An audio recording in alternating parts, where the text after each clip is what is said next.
So ito po yung aso po mga guys, no. Nakita po natin po dito mga guys. Talaga po kanyang paa po mga guys, no, ay mga putol.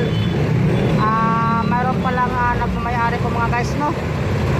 Ang aso pong putol ang paa. Dito lang po yan makikita mga guys sa Rizal F, sa Tayuman po mga guys. Ayan po, makikita nyo po ang aso po, putol po ang paa po mga guys, no.